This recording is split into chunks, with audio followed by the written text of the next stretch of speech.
제6차 한국-호주 외교-국방장관 회의가 지난 1일 호주에서 열렸습니다. 3년 만에 개최된 이번 회의에서는 자유민주주의 가치를 공유하는 호주와 더욱 포괄적인 전략적 동반자 관계를 만드는 여러 계기들이 마련됐는데요. 어떤 성과가 있었는지 자세한 이야기 나눠보겠습니다. 직접 회의에 참석한 국방부 이승범 국제정책관, 호주 출장에 동행한 송민아 기자 나왔습니다. 안녕하십니까? 네, 안녕하세요. 네, 안녕하세요.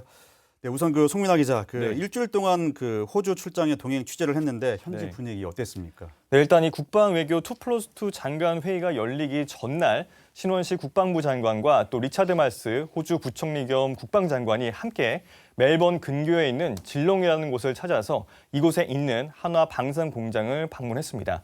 레드백과 K9 자주포 등을 생산하는 기지였는데요.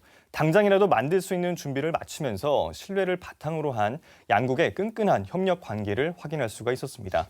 그래서였을까요? 현지 시간으로 1일 개최된 2+2 회의에서도 양국 대표의 분위기가 상당히 좋았고요. 또 저는 모두 발언까지만 참석을 했었는데요. 본 회의에서 K방산과 관련한 구체적인 이야기도 오간 것으로 알려졌습니다.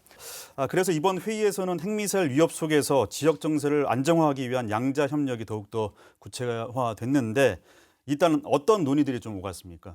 먼저 외교적이고 전략적인 영역에서 논의는 주로 인도태평양 전략과 관련된 양국 간의 공조 방안입니다.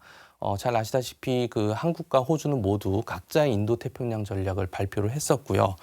많은 나라들이 각자의 인태 전략을 발표를 했지만 특히 한국과 호주의 인태 전략은 여러 측면에서 유사성이 많이 있습니다. 아무튼 이런 공통점이 많은 인태 전략의 관점에서 다양한 협력 방안을 논의했고 또 아울러서 그러한 관점에서 전 세계적으로 벌어지고 있는 많은 안보 이슈들에 대한 각자의 관점을 공유했습니다. 두 번째로 큰 영역은 군사적인 영역인데요. 그전에도 언론에서 좀 보도가 됐습니다만 오커스 필라2에 대한 논의, 그리고 여러 가지 한국과 호주 간의 훈련하는 문제, 그리고 세 번째로는 또 호주가 추진하고 있는 호주의 군사력 전력 증강 사업에 한국의 방산업체들이 참여하는 그런 문제들이 다양한 그런 군사 현안들이 논의되었습니다.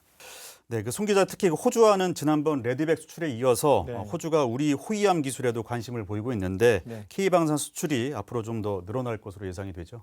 네, 좀 예단하기는 좀 이룰 수 있겠지만요. 이번 방문 이후에 호주 호위함 사업에 K방산이 상당히 중요한 역할을 할 것이다라는 기대감이 솔솔 피어나고 있습니다. 이번 사업은 3,500톤급부터 5,000톤급까지 이 다목적 호위함 11척을 납품하는 사업입니다. 호주군이 이번 사업에서 가장 중요하게 요구하는 부분이 바로 납기를 마칠 수 있는가라는 부분이거든요. 이번 방문 기간 이 맞춤형 군사 외교를 펼친 신원식 장관은 이와 같은 호주 측의 요구사항을 이상 없이 수행하는 것은 물론 우리 해군의 운용 노하우 전수와 또 후속 군수 사업까지 적극적으로 지원할 수 있다라는 뜻을 피력을 했습니다. 이 호위함 사업의 예산이 110억 호주 달러입니다. 우리 돈으로 환산을 해보면 무려 10조 원 규모입니다. 경쟁국으로 이 독일과 스페인 그리고 일본이 거론되고 있지만 현장을 좀 취재해본 결과 납기를 제때 맞출 수 있는 곳이 우리나라가 거의 유일할 것으로 알려지면서 육상에 이어서 해상에서도 이 K방산 수주 대박 가능성은 점차 청신호를 밝히고 있습니다. 네, 그래서 이번에 방산협력에 관한 논의는 어떻게 좀 진행이 됐습니까? 먼저 한국 방산기업은 호주에 현지 공장을 설립을 했습니다.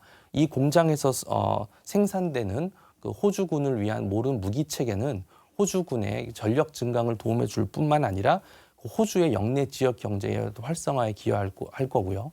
또 나아가서 이것은 한국과 호주 양국 군이 사용하는 무기체계의 상호 운용성까지 증대시키는 효과를 발생함으로써 장기적으로 한국과 호주 간의 전략적인 국방관계의 강화로 이어질 것으로 저희들이 내다보고 있습니다. 방금 송 기자님께서 말씀하셨습니다만 저희 외에도 일본을 포함한 3개국이 경쟁을 하고 있지만 우리 호위함의 성능 그리고 또 무엇보다도 우리가 호주가 요구하는 시점에 함정을 생산하고 양도할 수 있는 그런 능력을 감안하면 저희들은 충분히 가능성은 있다고 보고요. 하지만 이런 방산협력이라는 게 끝까지 가봐야 하는 거고요. 최종적인 결과는 조금 더 지켜봐야 할 것으로 저희들이 예측하고 있습니다. 네, 마지막 질문인데요. 이 밖에도 양국은 일본, 인도 등 가치 공유국과의 협력도 강화할 예정인데 어디까지 논의가 됐고 이 부분이 중요한 이유는 무엇이라고 좀 보십니까? 협력의 양태는 다양합니다. 아까도 말씀드렸지만 오코스와 같은 어떤 기술 협력일 수도 있고요. 또 하나는 군 간 실시되는 다양한 어떤 훈련을 통한 협력일 수도 있고 아니면 외교 안보 국방 고위 인사들 간의 양자, 소다자 또는 다자 형태의 다양한 인사교류 형태일 수도 있습니다. 아무튼 이렇게 한국과 호주는 이런 가치 연대를 통해서 한반도 나아가 세계 평화 안정에 기여하기 위해서 함께 협력할 것이고요. 궁극적으로는 규칙에 기반한 국제 질서 수호를 추구하는 국가들과 다양한 방식으로 협력을 해 나갈 것을 이번 2+2에서 합의하였습니다. 네, 지금까지 국방부 이승범 국제정책관 송민아 기자와 함께 이야기 나눴습니다. 오늘 말씀 감사합니다. 감사합니다.